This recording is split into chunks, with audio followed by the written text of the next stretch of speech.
El informativo.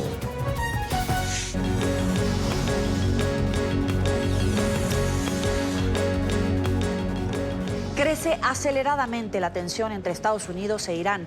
El Pentágono denunció que el régimen iraní derribó un dron de la inteligencia estadounidense cuando este volaba en espacio aéreo internacional por el estrecho de Hormuz. Teherán indica que el avión no tripulado violó sus fronteras. De inmediato, el presidente Donald Trump advirtió que el régimen iraní cometió un grave error. Hace unos minutos, la Casa Blanca convocó a los líderes del Congreso a una reunión para evaluar esta situación. La tensión va en aumento. En las últimas horas, el Pentágono confirmó el derribo de uno de sus drones de inteligencia por parte del régimen iraní. Según Estados Unidos, la aeronave no tripulada volaba por el estrecho de Hormuz en espacio aéreo internacional cuando fue impactado. Sin embargo, otra es la versión que tiene el régimen. El mensaje de vuelta del presidente Donald Trump. Irán cometió un gran error. Mientras que la presidenta de la Cámara de Representantes calificó de peligrosa la situación actual con Irán. El derribo del avión no tripulado es el primer ataque directo de Irán a Estados Unidos desde el inicio de la tensión entre ambos países y se registra una semana después del ataque a 2 barcos petroleros, ofensiva que la Unión Americana adjudica al régimen iraní. Esta mañana, al ser interrogado por periodistas, el presidente Trump dijo que el mundo pronto sabrá si Estados Unidos contraatacará a Irán. El Consejo de Seguridad de las Naciones Unidas realiza a esta hora consultas de urgencia luego del incidente. Nuestro periodista Alejandro Rincón está allí en la sede de la ONU en Nueva York y tiene la información. Alejandro, muy buenas tardes, adelante.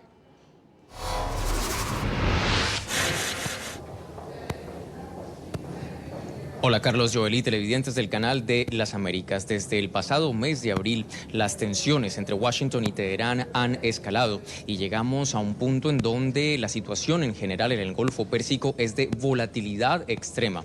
Es un concepto que no es nada descabellado a raíz de lo que ha sucedido en las últimas horas, en particular dado que tanto los Estados Unidos como Irán, a sus máximas instancias, se han dedicado a hacer un cruce de señalamientos entre ambas partes, luego de este incidente que se ha registrado con un dron espía propiedad del ejército de los Estados Unidos. El último punto en esta situación de volatilidad extrema que genera enorme preocupación en la comunidad internacional lo ha puesto el titular del despacho Oval. En los instantes previos a reunirse con el primer ministro de Canadá desde la Casa Blanca, él envió el siguiente mensaje al ser cuestionado por reporteros sobre si va a responder o no al derribamiento de ese dron espía de los Estados Unidos. Así fue como sucedió ese episodio. Vean.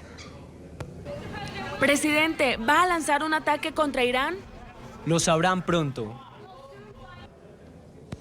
Entre tanto, estamos nosotros siguiendo los movimientos del cuerpo diplomático a nivel internacional y específicamente el Consejo de Seguridad de la ONU que sesiona en el muro que tienen detrás de mí. Allí ese cuerpo diplomático ha reafirmado su preocupación por los incidentes que han tenido lugar en las últimas horas y sobre todo se esperará algún pronunciamiento a la luz de que es el Consejo de Seguridad de Naciones Unidas el que tiene como misión esencial el preservar la paz y seguridad internacionales. Antes de conocer alguna decisión o pronunciamiento directo del Consejo de Seguridad, ya tenemos para ustedes la reacción del portavoz del secretario general, Stéphane Dujarric, quien en el siguiente comentario explicó la forma como el jefe de Naciones Unidas ve la situación actual en el Golfo Pérsico.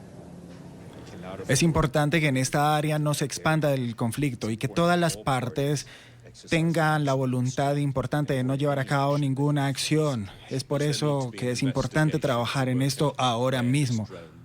Y hay que tener cuidado con todo lo que está sucediendo ahora mismo. Es algo que necesita ser establecido y que no tiene que ser llevado más allá.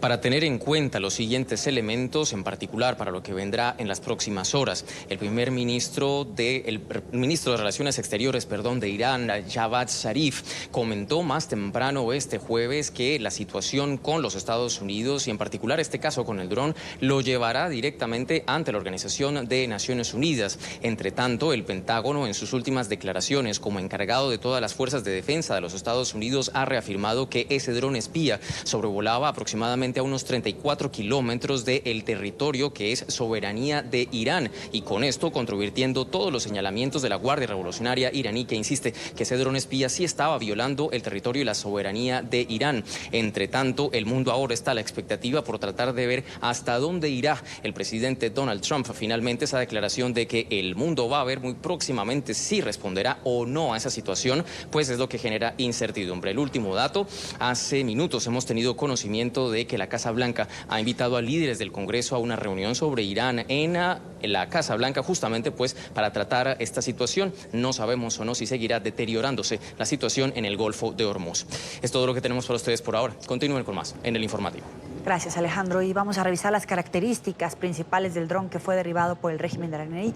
De acuerdo a las autoridades estadounidenses, el modelo del vehículo aéreo no tripulado era un RQ-4A. Este tipo de drones proveen datos de inteligencia en tiempo real durante misiones de reconocimiento de terrenos desde el aire. De acuerdo a estimaciones de las autoridades aéreas, el aparato tiene la capacidad de proporcionar información de más de 100.000 kilómetros cuadrados por día, lo que equivale aproximadamente a toda la superficie de Portugal. Cada unidad tiene un valor aproximado a los 218 millones de dólares.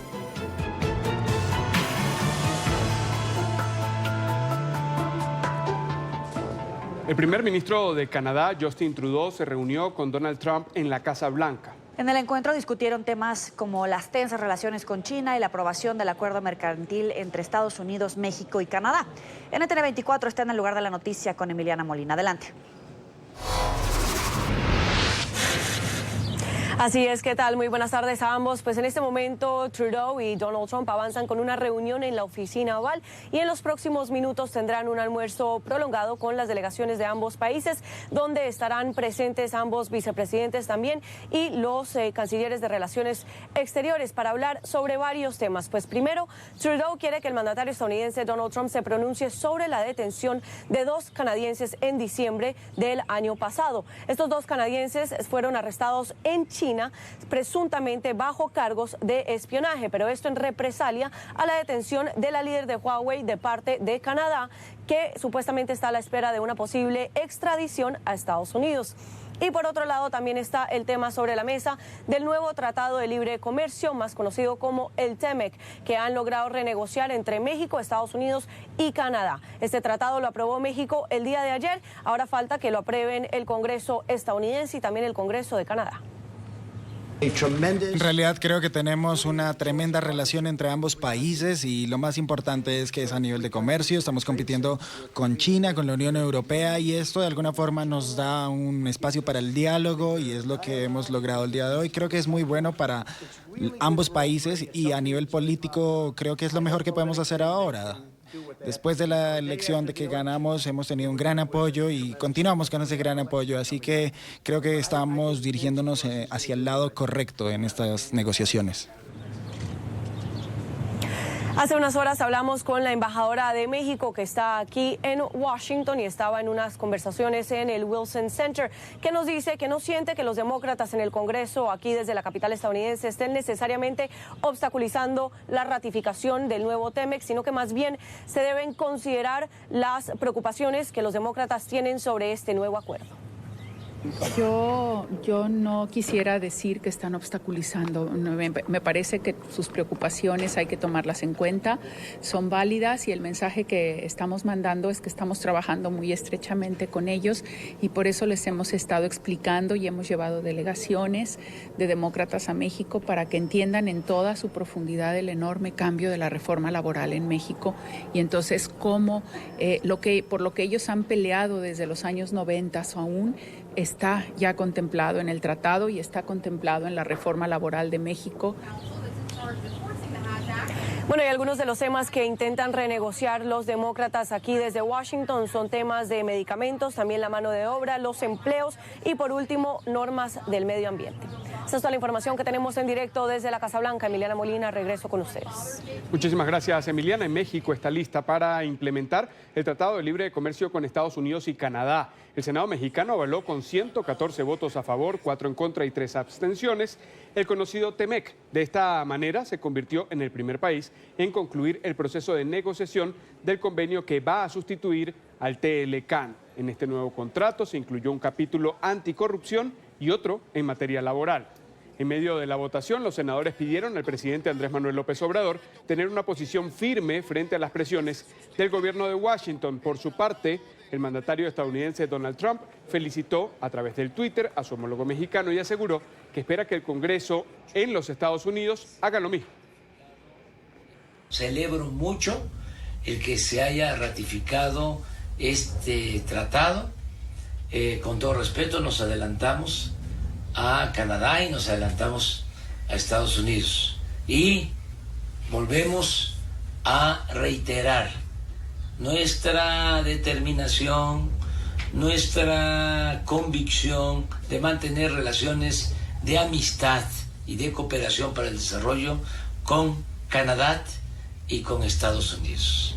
Entre tanto, el presidente de México viaja a esta hora a la frontera sur con el fin de analizar estrategias para enfrentar el fenómeno migratorio. El presidente mexicano Andrés Manuel López Obrador se encuentra camino a la ciudad de Tapachula, en el estado de Chiapas, fronterizo con Guatemala, donde se reunirá con su homólogo salvadoreño Nayib Bukele para abordar el plan de desarrollo que contempla México para frenar el flujo de ciudadanos centroamericanos hacia Estados Unidos. López Obrador expondrá a Bukele las iniciativas para impulsar las actividades productivas y la creación de empleos para frenar la migración de ciudadanos que huyen de la pobreza. El plan de desarrollo aplicará para Honduras, Guatemala y El Salvador. Será financiado inicialmente por México y apoyado por 14 agencias vinculadas a la ONU. Vamos a tener un encuentro con el presidente de El Salvador para iniciar la cooperación en materia de impulso a actividades productivas, creación de empleos en el sureste y en los países de Centroamérica. Es un encuentro importantísimo porque vamos a iniciar un proceso nuevo de apoyo a actividades productivas con el propósito de enfrentar así el fenómeno migratorio.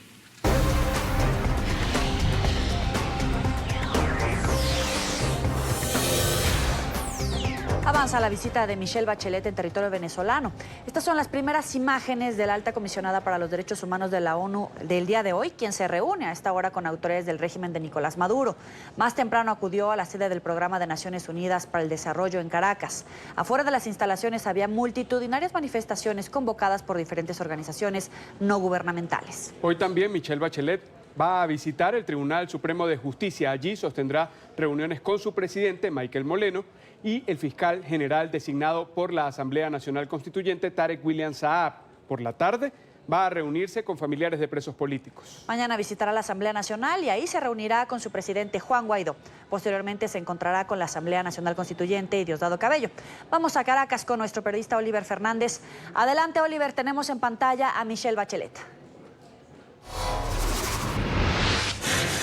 Sí, así es. Muy buenas tardes, gracias por este contacto. Se han desarrollado distintas manifestaciones de calle el día de hoy. Los defensores de los derechos humanos han dicho que la doctora Michelle Bachelet está consciente de la situación, de lo que ocurre en Venezuela, pero lo que tiene de diferente esta visita es que precisamente podrá reunirse con algunos familiares de los denominados presos políticos y también con los familiares de las personas que cayeron en medio de la represión, tanto en el año 2014 como en el año 2017. A pesar de que vino la Comisión Técnica de la Organización de Naciones Unidas hace varios meses, ella tiene ese informe. Sin embargo, esa conexión que podrá tener con estos familiares es lo que de alguna manera marcará la diferencia para el informe final. Veamos.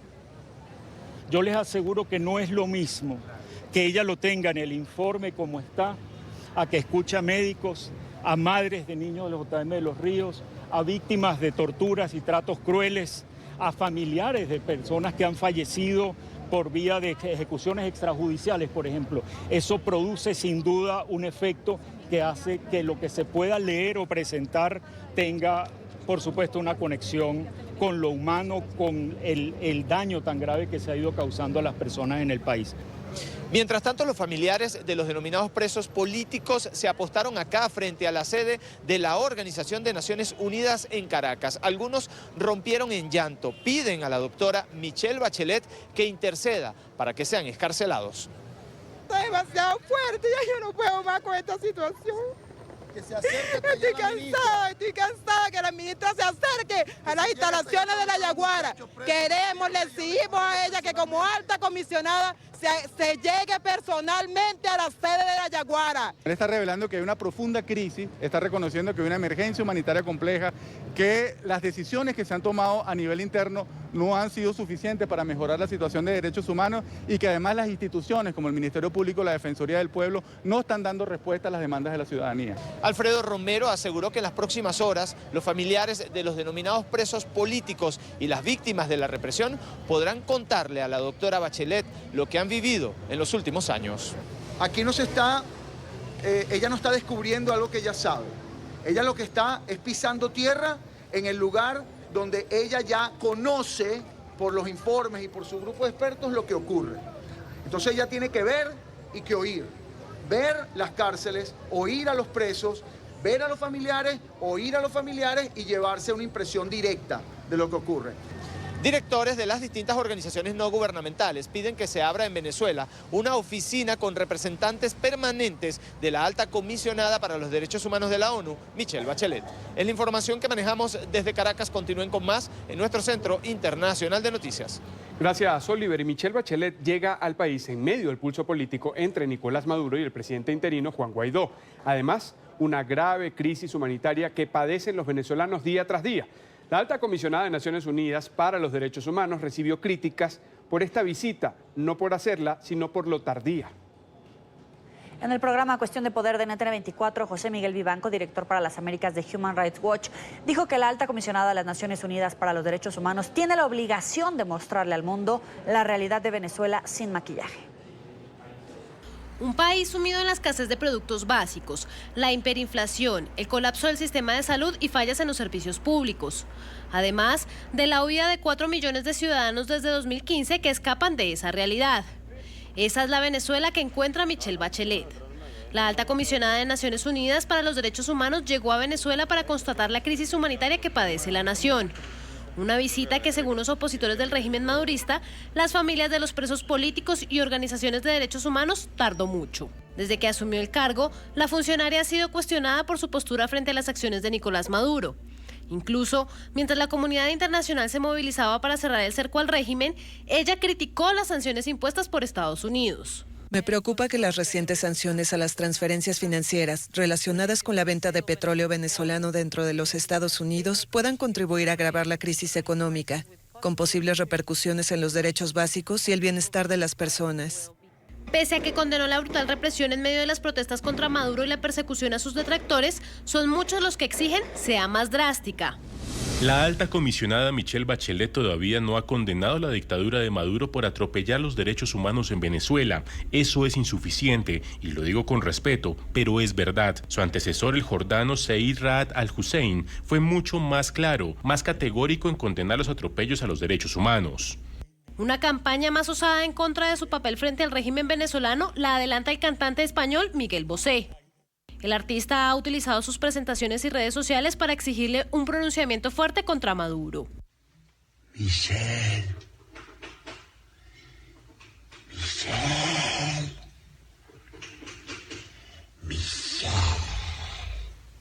Su discurso más contundente fue durante el concierto Venezuela Aid Live en la frontera colombo-venezolana. Que venga ya de una puñetera vez a ver la cantidad de falta y de ruptura de derechos humanos, y está siendo tarde porque ya está tratando 20 años. Le acaban nunca mejor dicho, de dar su cargo, con lo cual, Michelle Bachelet, ven aquí, mueve tus nalgas y hazte valer con la autoridad que tienes. O si no, para esto no sirves. ¡Fuera! Ya estando Bachelet en territorio venezolano, fue el director para las Américas de Human Rights Watch, José Miguel Vivanco, quien la llamó a no ser neutral frente a las crecientes denuncias de abusos.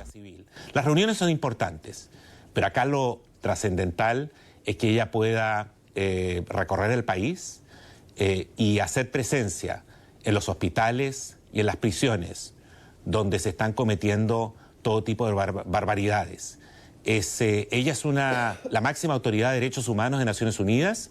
Esta misión no puede ser interpretada como una visita de tipo protocolar para celebrar reuniones que pudo haber celebrado en Ginebra sin necesidad de ir hasta Venezuela.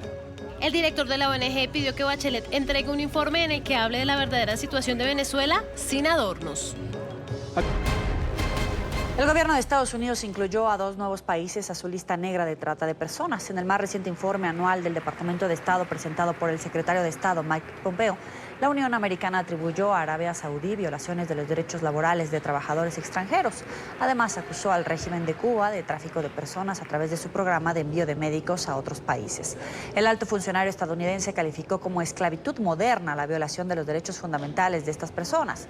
China, Rusia, Corea del Norte y Venezuela también hacen parte de esta lista. Nuestro informe revela la cruda realidad. Hay 25 millones de adultos y menores que son víctimas de tráfico laboral y sexual en todo el mundo, incluso en los Estados Unidos. Las designaciones de nivel 3, la más baja posible, nos dan una vez más a China, Irán, Corea del Norte, Rusia, Siria y Venezuela, entre otros. Algunos países fueron añadidos a la lista del nivel 3, incluyendo a Cuba. En cadena perpetua fueron condenadas 4 personas acusadas de la muerte de 71 migrantes, abandonados en el interior de un camión en Austria en agosto de 2015, en plena ola de refugiados hacia Europa. La sentencia de un tribunal en Hungría es contra el líder afgano de una red de tráfico de personas y 3 cómplices búlgaros acusados de homicidio.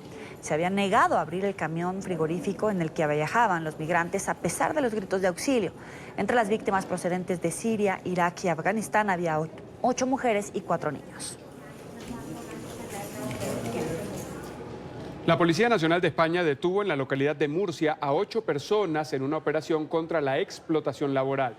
Las víctimas de la red eran empleados como trabajadores domésticos y en el sector agrícola. La noticia la tiene en Madrid Marcelo Moncayo. Adelante, Marcelo. Hola, ¿qué tal? Así es, amigos televidentes. Este operativo se llamó Adelita y permitió conocer que fueron más de 400 los migrantes estafados, principalmente colombianos, venezolanos, hondureños y nicaragüenses. Las investigaciones emprendidas por la Guardia Civil Española en el marco de la Operación Adelita confirmaron que son más de 400 migrantes estafados, la mayoría de ellos de nacionalidades hondureña, colombiana, nicaragüense y venezolana. Los agentes detuvieron a 8 personas en Madrid, Huelva y Segovia. A ellos se les imputan los delitos de pertenencia a grupo criminal organizado, delito contra los derechos de los ciudadanos extranjeros y estafa. Las víctimas eran contactadas en sus países y pagaban entre 250 y 300 euros para ser colocados en trabajos de empleadas domésticas o en el sector agrícola, bajo condiciones laborales abusivas, aprovechándose de su situación de precariedad. Los migrantes solían tener jornadas de más de 14 horas diarias sin contrato de trabajo ni seguridad social. Según los mensajes de WhatsApp a los que tuvo acceso la Guardia Civil, los migrantes tenían que cubrir los gastos de pasajes de avión y sus supuestos empleadores les ofrecían trabajo, casa y comida y la realización de todas las gestiones necesarias. Y para blanquear y encubrir sus actividades, este grupo criminal había creado una asociación social y cultural radicada en la provincia de Segovia. Amigos televidentes, y las operaciones continúan abiertas principalmente para determinar si el número de migrantes estafados puede ser mayor. Este es el informe Marcelo Moncayo, NTN 24, Madrid. Gracias. El presidente de Rusia, Vladimir Putin, se mostró optimista frente a la posibilidad de reunirse con su homólogo estadounidense, Donald Trump. El mandatario ruso aseguró estar dispuesto a mantener conversaciones con el magnate si así él lo desea. Sin embargo, agregó que la campaña de reelección de Trump podría complicar las relaciones entre ambos países. El presidente estadounidense ha dicho que espera reunirse con Putin en la cumbre del G20 en Japón la próxima semana. Por su parte, Moscú ha informado que hasta el momento no ha recibido ninguna invitación formal para concretar el encuentro. Tenemos cosas de qué hablar sobre la seguridad internacional, es decir, sobre el desarme. El Tratado de Reducción de Armas Estratégicas expira pronto, pero también me refiero al establecimiento de relaciones normales entre los países, en todas las áreas, incluida la economía, porque las empresas estadounidenses no abandonan el mercado ruso. El presidente de China, Xi Jinping, arribó a Corea del Norte. El mandatario llegó a Pyongyang con la expectativa internacional de avivar el diálogo sobre el desarme nuclear en la península. Esta es la primera visita del mandatario chino desde que llegó a la presidencia en 2013. El avión presidencial aterrizó en el aeropuerto de Sunan sobre el mediodía. Xi va a permanecer 2 días en territorio norcoreano. Aunque se desconoce la agenda del presidente, se espera que se reúna con el líder del régimen, Kim Jong-un. El himno cristiano Canten Aleluya al Señor se ha convertido en un inusual símbolo de las protestas en Hong Kong contra el proyecto de la ley de extradición de sospechosos a China. En las masivas manifestaciones que estallaron este mes, se escuchó el tema frente al Parlamento e incluso durante enfrentamientos con la policía. Comenzó con un grupo de estudiantes cristianos que cantaron varias canciones religiosas en el sitio principal de la protesta. Por su fácil melodía ganó popularidad entre la multitud, pese a que solo 10% de los habitantes de Hong Kong son cristianos. Pese a que el gobierno local suspendió el proyecto legislativo, en las últimas horas los manifestantes llamaron a escalar las protestas. Así finalizamos este informativo en NTN24, el canal de las Américas. Los invitamos a que sigan informados en Twitter, @NTN24, y recuerde consultar todas las noticias en ntn24.com. Feliz tarde.